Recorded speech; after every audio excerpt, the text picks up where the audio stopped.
మనం ఇప్పుడు ఈ ఎండకు మనమే తట్టుకోలేకపోతున్నాం. పాపకు బుక్కెడు నీళ్లు తాగుతున్నాం లేదా? మనం చెప్పింది వాళ్ళకు తెలియకపోవచ్చు. ఒక టైం మొక్క చనిపోయిందనే షాకులు ఉండి వాళ్ళు మొక్కలు పెంచుడు ఎందుకనే ఫీలింగ్ ఉంటారు సార్. పెట్టిన తర్వాత కూడా ఒకవేళ మొక్క చనిపోతే ఇట్లా 20 కుండీలు ఉంటాయి కదా సార్, వాళ్ళు సేడ్ నెట్ వేసుకోరు కదా సార్. మేడ మీద ఉంటది కదా, ఎండ బాగా పడతా ఉంటది. ఒకటి ఎండిపోయిన మొక్క ఎండలు బాగా దంచి దంచి కొడుతున్నాయి. ఈ ఎండకు తట్టుకోలేక కూల్ డ్రింక్స్ అని మజ్జిగ అని అవని ఇవన్నీ తాగుతున్నాము. మరి మొక్కలు ఎంత దండలాడుతుంటాయి. అవి తీసుకునేది కేవలం వాటరే కదా. క్షేమంగా బ్రతికి మనకు మంచి పండ్లు ఫలాలు ఇస్తాయి సార్. కుండీలా మొక్కలు ఉన్నాయి కదా సార్, ఆ వాటర్ మనం సరి అయిన టైంకి ఇవ్వాలి. అది కుండీలలో పెట్టుకుంటే వాళ్ళు చాలా జాగ్రత్త తీసుకోవాలి. కంపల్సరీ నీళ్ళు పోయాలి సార్. ఫ్రెండ్స్ నమస్తే.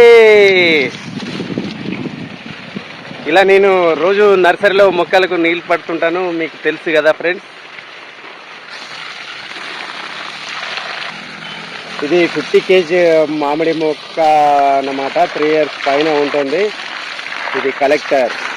యాక్చువల్గా రోజు ఈ ప్యాకెట్లలో ప్లాస్టిక్ కవర్లో ఉన్న అన్ని రకాల బ్యాగులకు నీళ్లు పెడుతుంటాను ఫ్రెండ్స్. వేసవికాలం కాబట్టి చాలా 2-3 సార్లు అటు ఇటు తిరిగి మళ్ళీ నీళ్లు పట్టిస్తూ ఉంటాను. పెద్ద ప్రాబ్లం ఎక్కడ వచ్చి పడ్డదంటే, ఇళ్లలో మొక్కలు పెంచుకునే వాళ్ళు ఉంటారు కదా ఫ్రెండ్స్, బాల్కనీలో లేకుంటే వరండా, చిన్న ఇల్లు ఉన్నప్పుడు వరండాలో కానీ మొక్కలు పెంచుకునే వాళ్ళు ఉంటారు. ఇది సమ్మర్ కదా, చాలా ఎండలు బ్రహ్మాండంగా కొడుతున్నాయి, దంచి దంచి కొడుతున్నాయి. మరి అట్లాంటప్పుడు మొక్కలను కాపాడుకునుడు ఎలా? మొక్కలను వేడి తాపం నుండి కాపాడుకోవడం ఎలా? ఎందుకంటే కుండీలలో తక్కువ మట్టి ఉంటుంది కదా, అప్పుడు మనం నీళ్లు పట్టినా కూడా చనిపోతూ ఉంటాయి మొక్కలు. మరి వాటిని కాపాడుకోవడం ఎలా అనేది మనం ఈరోజు తెలుసుకుందాం ఫ్రెండ్స్. సిటీలో ఉన్నవాళ్ళు, చిన్న చిన్న వరండా ఉన్నవాళ్ళు, బాల్కనీ మీద మొక్కలు కుండీలో నాటుకునే వాళ్ళకి మొక్కలు ఎండిపోతాయి కదా ఈ వేసవి కాలంలో. దాని గురించి మనము కొన్ని చిట్కాలు తెలుసుకుందాము. ఇప్పుడే మన ఫ్రెండ్ నర్సరీలోకి వచ్చి మొక్కలు తీసుకెళ్తాడు. కొందరి కస్టమర్లకు ఆర్డర్ మీద తీసుకెళ్ళి వెళ్తాడు. ఆయన ఏదో డౌట్ అడగడానికి వచ్చిండు. సార్ నమస్తే సార్. నమస్తే నమస్తే సార్. నేను ఇక్కడ నుండి మొక్కలు బయటికి తీసుకుపోయి ఇస్తా కదా సార్. అవునవును. అయితే కస్టమర్లకు అందరికి ఇస్తా కదా.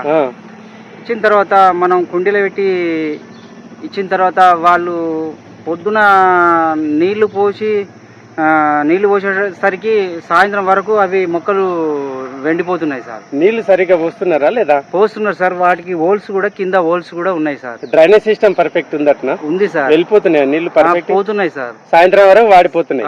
సాయంత్రం వరకు వాడిపోతున్నాయి సార్. ఇగో ఈ విధంగా సార్, ఇగో ఈ విధంగా వాడిపోతున్నాయి సార్. వాళ్ళు అదే నన్ను ఇలా ఎందుకు జరుగుతుంది, ఎట్లా ఏమైతుంది అని అడుగుతున్నారు సార్. Okay okay. అందుకొరకే మీకు తెలుసుకుందామని వచ్చిన సార్. మొక్కలకు నీళ్ళు ఎప్పుడు పోస్తున్నారంట అందాదా సార్? ఎప్పుడైనా పోయచ్చు, ఏమున్నది సార్. ఎప్పుడైనా పోయచ్చు కదా నీళ్ళు. కొన్ని నీళ్ళకి ఏమున్నది సార్, ఎప్పుడైనా పోయచ్చు కదా. ఇప్పుడు వేసవి కాలం కదా సార్, ఎండలు బాగా దంచి దంచి కొడుతున్నాయి సార్. కాబట్టి ఇండ్లలో పెంచుకునే ఈ కుండీలో పెంచుకునే మొక్కలకి జాగ్రత్తగా నీళ్ళు పోయాలి. ఒకవేళ మధ్యాహ్నం పూట నీళ్లు పోసిందనుకో సార్, చాలా ప్రమాదం, డేంజర్. మధ్యాహ్నము ఎండ ఉంటది కదా, ఎండకు ఆ మట్టి వేడెక్కి ఉంటది. కుండీ కూడా ప్లాస్టిక్ కుండీలు, సిమెంట్ కుండీలు ఉంటాయి కదా, అవి కూడా వేడెక్కి ఏమైందంటే ఈ నీళ్లు పోసిన నీళ్లు ఆ మట్టి వేడయి డ్రైన్ అవుతుంది. కానీ కొంత నీరు అందులో ఉంటది కదా, కొంత నీరు దాంట్లో ఉండి ఏమైందంటే అది ఆ వేడి అనేది వెంటనే వేర్లకు తగులుతుంది. తగిలి ఏమైందంటే వేర్లు డ్యామేజ్ అవుతాయి, షాక్ తిన్నట్టు అయి మొక్క చనిపోయే అవకాశం ఉంటది. అసలు పోసే విధానం ఏంటంటే, ఈ సమ్మర్ లో మార్నింగ్ సూర్యుడు రాకముందు అంటే దాదాపు 6 గంటల ముందు చల్లటి నీళ్లు, అంటే ఎట్లాగో ట్యాంకీలో, సపోజ్ ట్యాంకీలో ఉన్నాయనుకో, పైన ట్యాంకీల నుంచి ట్యాప్ ఇప్పుకుంటే చల్లగా నీళ్లు వస్తాయి. అంటే అది రాత్రి అంతా చల్లబడి ఉంటది కదా, అది ఉత్తమం. ఆ నీళ్ళు ఇవ్వడం ఉత్తమం. చలికాలం పూర బోరేసి ఇట్లా ముట్టుకుంటే ఎట్లుంటది, నీళ్లు వేడి ఉంటాయి. బోర్ల నీళ్లు, బావిల నీళ్లు కూడా వేడి ఉంటాయి కదా. అయితే ఏంటంటే మనము ఈ పగలు మనము బోరేసిన నీళ్లు ఇట్లా పట్టుకుంటే చల్లగా ఉంటాయి. అదే ఈ టైంలో పొద్దున నువ్వు 5 o'clock అట్లా బోర్ వేసి బావిల నీళ్ళు కానీ బోర్ నీళ్ళు కానీ తీసి ముట్టుకో, కొద్దిగా వేడి ఉంటాయి. మనకి ఎండకు చల్లగా ఉన్నట్టు అనిపిస్తాయి. అదే ఎండకు మనం చల్లగా ఉన్న నీళ్లు పోసినా మొక్కలు ఖరాబ్ అవుతాయి. అందుకనే పొద్దున 6 గంటల లోపు మంచిగా నీళ్లు కుండి నిండేటట్టు అందియాలి. మళ్ళీ వీలైతే సాయంత్రం కూడా 6-7 తర్వాత చీకటి పడుతుంది కదా, ఆ టైంలో కొద్దిగా చల్లటి నీళ్లు మొక్కకు అందించే ప్రయత్నం చేయాలి. అట్లా చేస్తే మొక్క సేఫ్ ఉంటుంది. ఎండకు మాత్రం నీళ్ళు ఇవ్వదు. అవును సార్. ఇంకా మొక్కలు ఎలా ఎండిపోతాయి అంటే, నీ వద్ద 2 మొక్కలు ఉన్నాయి కదా, అవును సార్, ఒకటి ఎండిపోయిన మొక్క. అవును సార్. ఓకేనా, ఇప్పుడు మనం రెండో చిట్కా తెలుసుకోబోతున్నాము. గడ్డి ఉంటది కదా సార్, గడ్డిని ఒక లేయర్ లెక్క వేసుకోవాలి ఏదో ఆ మట్టి మీద. అదే సార్, ఇట్లా అట్లా మంచిగా ఒక లేయర్ లెక్క వేసుకోవాలి. ఇట్లా సార్. అట్లా వేయడం వల్ల ఏమైంది, గడ్డి ఎండ నేరుగా మట్టి మీద పడకుండా చల్లగా ఉంటది. నీళ్లు పోసినప్పుడు కూడా చల్లగా ఉంటది దాంట్లో. ఇప్పుడు ఆ గడ్డి కాకుండా ఇంకా ఆకులు ఉంటాయి కదా, ఎండిపోయిన ఆకులు. గడ్డి లేకపోతే ఎండిపోయిన ఆకులు అయినా కూడా ఒక లేయర్ గా ఏర్పాటు చేసుకోవాలి. అట్లా అట్లా గడ్డికి బదులు ఈ ఎండిపోయిన ఆకులు ఇట్లా లేయర్ గా ఏర్పాటు చేసుకోవాలి. ఇంకా ఎటు వీలు కాలేదు కొందరికి కొబ్బరి తాళ్ళు, కనీసం గుడ్డ పేగులు ఉంటాయి కదా, కాటన్ క్లాత్ అట్లాంటిది పెట్టుకొని అప్పుడప్పుడు చూసుకోవాలి ఉందా లేదా. నీళ్లు పొద్దున మనం మార్నింగ్ అందించిన నీళ్లు సాయంత్రం వరకు దాంట్లో తేమగా ఉంటది. ఎండ అనేది నేరుగా దాని మీద పడదు. ఇది మొక్క మొదట్లో వేర్లు ఉంటాయి కదా, వేర్ల మీద డైరెక్ట్ గా ఎండ పడే అవకాశం ఉండదు. అదే వర్షాకాలం ఇట్లా పనిచేయదు, ఎందుకంటే ఇందులో మళ్ళీ బ్యాక్టీరియా అది తయారవుతుంది. ఇట్లా ఎండాకాలం పుట్టి ఇట్లా చిట్కాలు, ఇట్లా గడ్డి గాని ఇది ఆకులు గాని లేకుంటే ఏదైనా కొబ్బరి తాళ్ళు వేస్ట్ ఉంటాయి చూడు, అవి గాని రౌండ్ చుట్టేసి ఒక లేయర్ గా ఒక పొరల మాదిరి ఏర్పరచుకుంటే బ్రహ్మాండంగా మొక్కకు నేరుగా డైరెక్ట్ ఆ మట్టి మీద ఎండ పడకుండా సేఫ్ ఉంటది అన్నమాట. అట్లాంటి చిట్కాలు. ఇంకా నీళ్లు తేమ ఉండనీకి మనం ఎటైనా ఊరు వెళ్ళినప్పుడు ఎట్లా కాపాడుకోవాలి అనేది కూడా, నీళ్లు పోయలేం కదా, దాన్ని నెక్స్ట్ వీడియోలో చెప్పుకుందాము. ఇదైతే చాలా సేఫ్. ఏమనిపిస్తుంది నీకు? సార్ ఇట్లా చాలా బాగుంది సార్. ఇట్లా మీరు చెప్పిన చిట్కా కూడా చాలా ఒక చిన్న చిట్కానే అది సార్. ఒక విధంగా ఇది ఒకటి చిన్నదే అది, కాకపోతే మనం ప్లానింగ్ చేసుకోము. అన్ని వందల డబ్బులు పెడతారు, మొక్కలు సేఫ్ గా చూసుకోవడం అనమాట. చూసుకోకుండా నా మొక్క అయితే మొక్కకు సేఫ్ సార్ ఇది సేఫ్. వాళ్ళు ఏంటంటే నా మొక్క చనిపోయింది అంటారు, దాని ప్రాబ్లం ఏం జరిగింది అనేది వాళ్ళకి తెలియదు. అందుకని వాళ్ళు అడిగిన వాళ్ళకి ఇట్లాంటి చిట్కాలు చెప్పండి. సరే సార్. మేడ మీద ఉంటది కదా, అప్ స్టేర్ లో పెడతారు. ఎండ బాగా పడతా ఉంటది. ఎండ బాగా పడ్డప్పుడు అది తట్టుకోలేవు ఆ మొక్కలు. అప్పుడు ఏం చేయాలంటే వాళ్ళు సాధ్యమైనంత వరకు గ్రీన్ నెట్ ఏర్పాటు చేసుకోవాలి. షేర్ నెట్ ఐడియా ఉంది కదా, గ్రీన్ నెట్ ఏర్పాటు చేసుకోవాలి తప్పకుండా. నీడ పడాలి. సెమీ షేడ్ ఉంటే కొద్దిగా నీడ ఉంటది, దాదాపు సేఫ్ ఉంటది మొక్క. అయినా కూడా కొందరికి వీలు కాదు. సరే, వీలైన వాళ్ళు చేసుకుంటారు.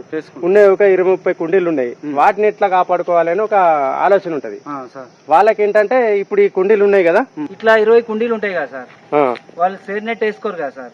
వీలు కాదు, షేర్ నెట్ వీలు కాదు సార్. వీలు కాకపోయిన సరికి మరి 20 ఉన్న వాళ్ళు ఏం చేస్తారు సార్? మరి 20-30 కుండీలు ఉన్న వాళ్ళు ఏం చేయాలంటే, ఇప్పుడు ఎండ కొడతా ఉంటది కదా, ఇప్పుడు ఆ కుండీలను ఇప్పుడు ఈ పక్కన ఉన్నది మన దగ్గర 50 kg బ్యాగ్ ఉంది కదా, ఇవి కూడా సపోజ్ కుండీలే అనుకో సార్, వీటి పక్కన పెట్టాలి. ఒకదాని పక్కన ఒకటి పెట్టాలి సార్. ఇట్లానా సార్? ఒకదాని పక్కన అక్కడ ఒకటి అట్లా పెడితే పైన నీడ వచ్చే దగ్గర, ఒక నీడ వచ్చే దగ్గర గోడ వైపు అన్న గోడ ఉంటది కదా, ఒక సైడ్ ఎండ వస్తే ఒక సైడ్ నీడ వస్తుంది. ఆ ఒక్క సైడ్ మనం అట్లా ఒకదాని పక్కన ఒకటి పెట్టడం వల్ల ఒకదాని నీడ ఒకదానికి వచ్చి తేమ పోకుండా ఉంటది. ఉండేమైంటే అట్లా కూడా మొక్కలు సేఫ్. ఈ వేసవి కాలం మాత్రం అట్లా జాగ్రత్త పరచుకోవాలి. ఎటుబడి మొక్కలను ఆలోచన ఉంటే, ఉపాయం ఉంటే ఎట్లయినా రక్షించుకుంటారు. సాధ్యమైనంత వరకైతే మనం అందరు మంచిగా ఉండాలి, మొక్కలు మంచిగా పెంచుకోవాలని కోరుకుంటున్నాం, అంతే కదా సార్. మనం ఇవన్నీ ఇప్పుడు గడ్డి వేసినాం, గడ్డి మీద ఆకేసినాం సార్, ఈ విధంగా వేసినాం, గ్రీన్ నెట్ కట్టినాం. ఈ విధంగా చేసినా కూడా పొద్దున నీళ్లు పోయాలి, నీళ్లు రాకముందు మొక్క పక్కకు మొక్క పెట్టాలి, కుండీల పక్కకు సార్. అదే ఈ మొక్కలు కూడా మనం చెట్టు ఏదన్నా నీడ వైపు కూడా పెట్టిన తర్వాత గోడ వైపు కూడా పెట్టుకోవచ్చు సార్. పెట్టిన తర్వాత కూడా ఒకవేళ మొక్క చనిపోతే సార్, అట్లా కూడా చనిపోయే అవకాశం ఉంటది. ఏంటంటే ఇప్పుడు వేసవి కాలం కదా, వేసవి కాలము వీటికి కొందరు ఏం చేస్తారంటే ఫర్టిలైజర్స్ ఇస్తారు, ఏది ఎరువులు ఇస్తే ఏమైందంటే ఈ ఎండ వేడి ఉంటది కదా, వేడి తాపంలో వాళ్ళు ఆ ఫెర్టిలైజర్ అంటే ఆ ఎరువులు ఇవ్వడం వల్ల ఈ ఎరువుల వేడి ఆ వేడికి మొక్కలు చనిపోయే ప్రమాదం ఉంటది. సాధారణంత వరకు ఈ సమ్మర్ లో బాగా ఎండలు ఉన్నప్పుడు అది కాంపోస్ట్ ఇవ్వకుండా కొద్దిగా సేఫ్ సైడ్ చూసుకోవాలి. ఏదో ఇది ఇవ్వాలనుకుంటే కొద్ది మాత్రమే ఇచ్చుకోవాలి కానీ తప్ప గబగబా తొందరపడిన మొక్క మంచిగా ఉండాలని తొందరపడి కనుక ఎరువులు ఇస్తే అట్లా కూడా చనిపోయే అవకాశం ఉంటుంది. చూసుకుంటూ మెలకువలు తీసుకుంటే ఖచ్చితంగా ప్రతి ఒక్కరికి మొక్కలు బ్రహ్మాండంగా సక్సెస్ అవుతాయి. వాటర్ అయితే చూసుకోమంటారు పొద్దున వాటర్ అయితే మార్నింగ్ ఎర్లీ అవర్స్ ఇవ్వాలి, ఎండ రాకముందు, పొద్దున సాయంత్రం. ఇదివరదాకా ఒక 4-5 చిట్కాలు చెప్పుకున్నాం కదా. అవును సార్. ఎట్లున్నాయంటావు? సార్ బ్రహ్మాండంగా ఉన్నాయి సార్. కానీ ఇవన్నీ ఏమో వాళ్ళు పాటించరో అని. పాటిస్తారు, మనం చెప్పాలి వాళ్ళకి. పాటిస్తే మాత్రం మొక్క మాత్రం సురక్షంగా ఉంటాయి సార్. సురక్షితంగా ఉంటది. కొద్దిగా ఏంటంటే ఊపిగా తెచ్చుకొని వాళ్ళకు ఒక్కొక్క టైం మొక్క చనిపోయిందనే షాకులు ఉండి వాళ్ళు ఈ మొక్కలు పెంచుడు ఎందుకనే ఫీలింగ్లు ఉంటారు సార్ కదా. తెలియదని అనుకోవద్దు మనము. ఎదుటి వాళ్ళందరికీ ఉన్నది నాలెడ్జ్. మనం చెప్పింది వాళ్ళకు తెలియకపోవచ్చు, తెలియని వాళ్ళు తెలుసుకుంటారు, తెలిసిన వాళ్ళు మర్చిపోయి ఉంటారు. అవును సార్. మనం చెప్పిన విషయాలు వాళ్ళు ఖచ్చితంగా తెలుసుకొని మొక్కలను మంచిగా సంరక్షించుకుంటారు సార్. వాళ్ళు పండ్లు ఫలాలు ఇంట్లోనే ఆరోగ్యంగా తీసుకొని హ్యాపీగా ఉంటారు. ఆరోగ్యమే మహాభాగ్యం. జై కిసాన్. జై కిసాన్.